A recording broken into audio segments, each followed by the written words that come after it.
Hi guys, Blazeblade here, and welcome to my Blitzcrank guide from League of Legends. Starting, I'm going to go over his abilities. Blitzcrank's passive, Mana Barrier, is awesome. Whenever he falls below 20% health, he gains a shield equal to 50% of his current mana that lasts up to 10 seconds. If you build decent mana items like, say like a Frozen Heart or just anything that gives extra mana, you will benefit from it really hard. So Blitzcrank benefits really well from like a blue build kind of thing, on top of like support items. So that'll make you a lot tankier without having to build a lot of health, because you'll just get the health anyway when you fall below 20%. Rocket Grab is Blitzcrank hook, or pull. It is most known move for a reason. Blitzcrank will fire his right hand. If it encounters an enemy unit, it will stun them and deal 80 magic damage while he pulls them to himself. Blitzcrank's pull has a fairly long range. I mean, as you can see here, just by scrolling over it, I can pull from really far away. And it's really great for setting up kills. So, say you know they're in the bush, you can reach them from here, even like a little bit further back. And it's just amazing for setting up kills. You can even pull them into turret from outside of minion range, so the tower will always hit them instead of the minions. This is just an example. So it pretty much just pulls them and sets them under you. Blitzcrank's W, Overdrive, is awesome. It's a huge movement speed and attack speed steroid. Even at rank 1, it gives 16% movement speed and 30% attack speed for 8 seconds. It costs relatively low mana, has a relatively low cooldown, and it's just awesome for just catching up to people, to land your hook, to land your E, and it's awesome for just setting up plays for your team. Let's pretend that one of the minions is a champion. So you can use your W, Overdrive, to get in the fray a lot quicker, and then you can just use your Q to land a hook, and you just pull them in for your team. I had very low mana there, but yeah. That's why it's good to grab mana items on Blitz. Blitzcrank's E, Power Fist, is an amazing combo to use with his Q, or if you just catch up to someone, you can just use it for a quick knockup. What it does is it costs very low mana, 25 mana, only has a 9-second cooldown after using it, and it's an auto attack modifier. So it goes off on your auto attack. It also has an auto attack reset. Blitzcrank charges up his fist to make his next attack deal double his total attack damage, so it doesn't do a whole lot with, Blitz, because he's not really an AD champion. If you build him AD carry, then it would do a lot of damage. Anyway, so it does that as physical damage and pops his target up in the air. It is most strongly used in unison with his Q, Rocket Grab. Here's an example of a combo between his Q and his E, Rocket Grab and Power Fist.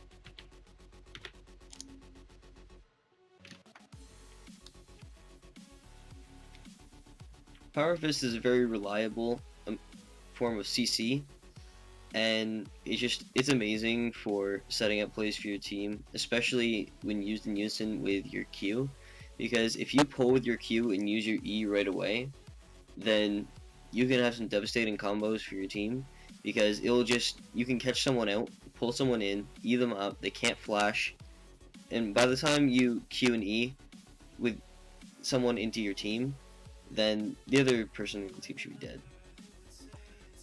Blitzcrank's ultimate, Static Field, has a pretty good range and is amazing for team fights. What it does is it has a passive ability that lightning arcs off of Blitzcrank to hit random nearby enemy for 100 magic damage every 2.5 seconds. So if we walk over here, these minions, you'll see lightning strikes on these minions every 2.5 seconds. So that's good for just sitting in a teamfight situation, and it will easily allow you to poke down a little bit and get some AoE damage going. The active is what makes it great for team fights. It deals 250 magic damage at rank 1 and silences everyone around you on the enemy team for 0.5 seconds. This can silence everyone, interrupt everyone's abilities that they're using, and silence them for 0.5 seconds. So the passive does not affect during this cooldown, so you won't see the lightning strikes during this time, but that's fine. It's just very strong for controlling team fights, because if you can get a Blitzcrank in there that's constantly knocking people up with his E and ulting, which is only a 30-second cooldown, so essentially you could use it like twice in a team fight that lasts decently long, so it can be very beneficial. As far as ranking up these skills, I prefer to take my first point in my Q to set up early kills, maybe even a first blood in my bot lane. Then I like to get my E to complement it, so I can have a powerful combo to once again set up a kill or get an early first blood. But as far as maxing abilities, I prefer to max my W first so I can quickly get into team fights and just be constantly just knocking people up, and just, it's pretty much, if I can get in there and stay there for a decent amount of time, I'll be doing quite a bit of damage. But you need your W to kind of get in, because if you really want to initiate, then it's a great source of initiation, because you can just run in with your W and use your ultimate and knock up and, you know, pull. You don't have to necessarily be trying to pull someone out of a fight to kill them. You can use it just as a CC, because they can't do anything while they're being pulled. So you can interrupt abilities with it and everything. After maxing my W, I like to max my E, just because it increases the damage upon my my knockup. After that, I like to max my Q, just because it costs a lot more mana than my my Power Fist. It costs 120 mana at rank 1, and that's kind of huge. So I don't like to rank it up there, but 20 seconds, you shouldn't have to pull someone more than once every 20 seconds, so overall, it should be fine, really. And of course, always put points in your ult whenever you can. Same as just about any champion other than like Udi or something. As far as summoners, I like to take Flash, for obvious reasons, so I can make quick escapes over walls. So like if they're chasing me here, I can just go flash over and save. Using your flash, so pretend I had just flashed again, you can pop your W, overdrive, and you can just easily make an escape to turret if it was there. After that, I like to take my exhaust, because exhaust decreases the movement speed and damage dealt by the champion that you exhaust by 30% for an entire 2.5 seconds, which is huge. It also reduces their attack speed by 50% for the duration. And putting this on an AD carry is huge, because they can't auto attack really, because it's reduced by 50%. The damage is reduced by 30%, so if it's like an Ezreal or something, its abilities won't hurt as much. It's great for putting on a Nunu in a team fight that's charging up his ultimate, because it'll reduce that ult damage by 30%, and so it's going to be pretty big. This is my support item page, and it has all my early game items up here.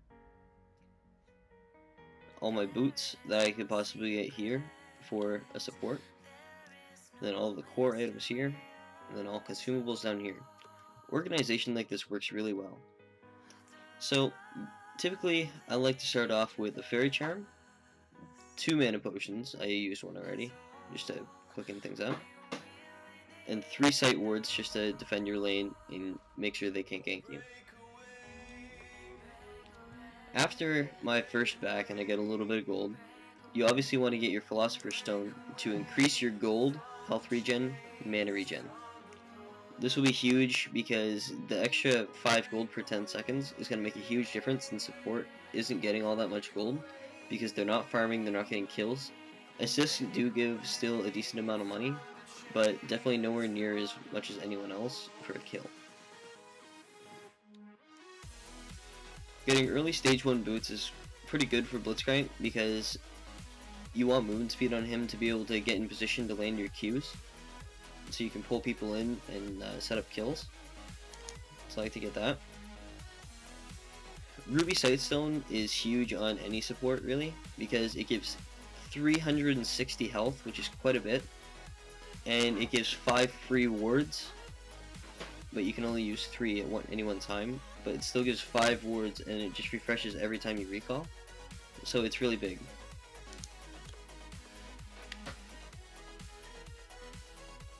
After that, it's typically good to get a Locket of the Iron Solari on any support because it gives them 300 health, and this is with the new patch.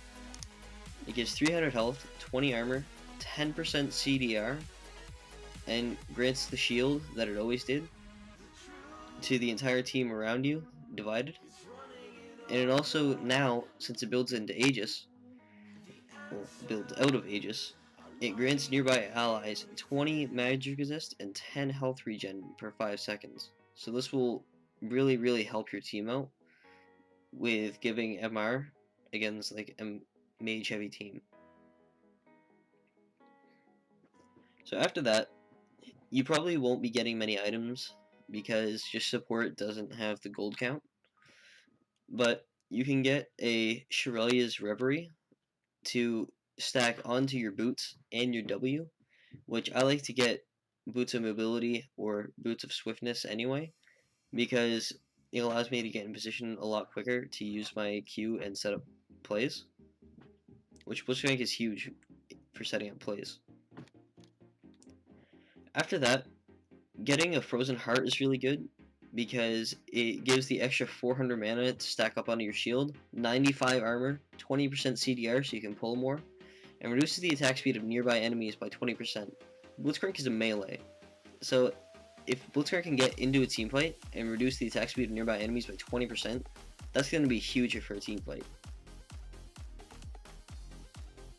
Getting a Randuin's Omen is also a good option because it gives 500 extra health, 70 extra armor, and when hit by basic attacks due to the Cold Steel passive, it reduces the attacker's attack speed by 15% and movement speed by 10% for 1 second.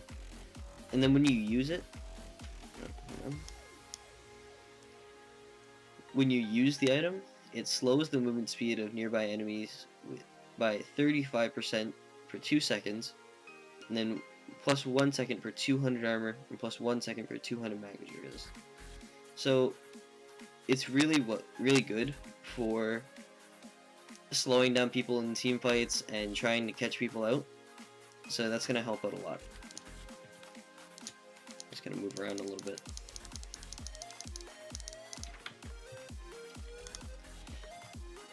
So let's see. So you have Boots, Sightstone, Shirelia's Reverie, Locket of the Iron Solari, Frozen Heart, and Randuin's Omen. These are 6 really good items, but another option that you can get if you want magic resist and an extra mana bonus to your shield, then you can get Banshee's Veil. Banshee's Veil gives 450 health, 55 MR, and grants a spell shield that blocks the next enemy ability, which can be huge for taking poke when you're going in on initiation. And it has a passive effect of grants 45 health regen per 5 for up to 10 seconds after taking damage from an enemy champion or when the spell shield breaks. I forgot that it doesn't give a mana bonus. I'm sorry, I forgot about that. Because they changed the Glacial Shroud to a Spectre's Cowl. And it gives 200 health, 45 magic resist, and grants 15 health regen per 5 for up to 10 seconds after taking damage from an enemy champion. This is really good because It's just really strong right now for tanks because they get HP, MR, and a lot of health regen after taking damage for an entire 10 seconds.